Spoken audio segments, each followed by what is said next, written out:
Hari ini kita akan membahas tentang Indianan, khususnya apa arti dari Little Endian versus Big Endian, dan mengapa hal itu penting untuk komutasi. Mari kita mulai.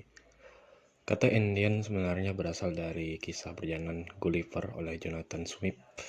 Dalam cerita Gulliver, dia menemukan dirinya berada di Pulau Lilliput yang penduduknya sering bertengkar karena hal-hal sepele. Saat cerita terungkap, orang-orang Lilliput menjadi terpecah belah mengenai masalah apakah akan memecahkan telur rebus di ujung yang kecil atau yang besar. Telur di ujung kecil disebut sebagai Little Endian, dan mereka yang memecahkan telur di ujung besar disebut Big Endian, dan dalam cerita ini terjadi perang antara dua pihak yang bersaing. Dalam komputasi, kita memiliki keputusan serupa yang harus diambil dengan memberikan potongan multi-byte data seperti angka. Bagaimana kita harus mempresentasikannya dalam memori? Apa kita harus menempatkan digitan paling signifikan terlebih dahulu, yang mana adalah Big Endian, atau haruskah kita menempatkan digitan paling tidak signifikan terlebih dahulu yang merupakan Little Endian? Menjelaskan apa yang kami maksud, yaitu dengan yang paling signifikan pertimbangan angka desimal 512. Di sini 5 adalah digit yang paling signifikan karena mewakili 500. Sama halnya dengan bilangan hex ini.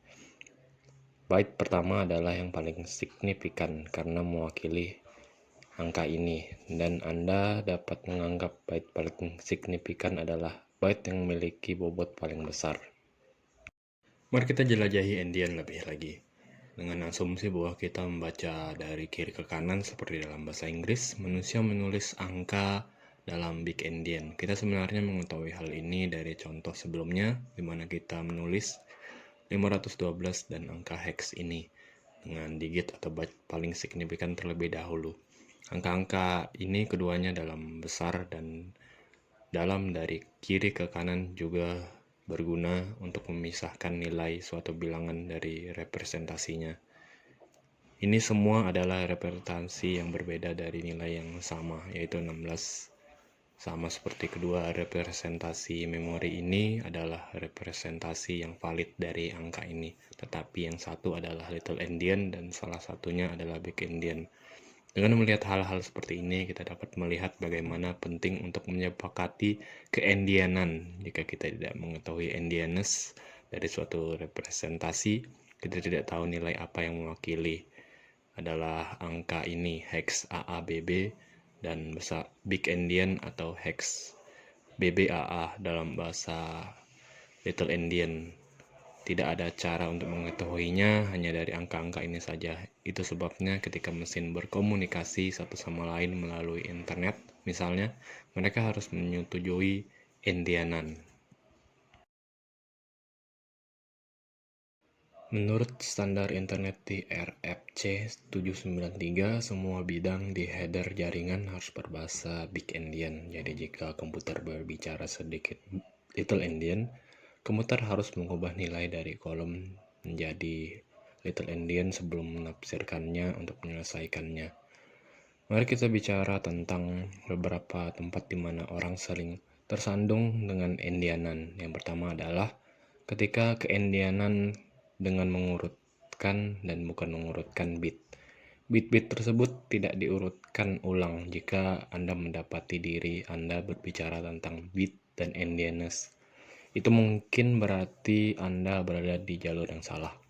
Kedua, endianan hanya berlaku untuk nilai multi-byte, yang berarti jika kita hanya memiliki satu byte, tidak ada yang namanya endianness. Ini memiliki beberapa implikasi yang mungkin tidak jelas. Misalnya, katakanlah kita memiliki string yang dikodekan ASCII John dengan masing-masing karakter menjadi digitnya sendiri. Dalam hal ini berbicara tentang endianness tidak akan selalu berarti, karena setiap byte adalah nilainya sendiri. John tidak akan direpresentasikan seperti ini, karena nilai yang kita bicarakan di sini adalah karakter yang masing-masing satu byte, jadi tidak ada endianan.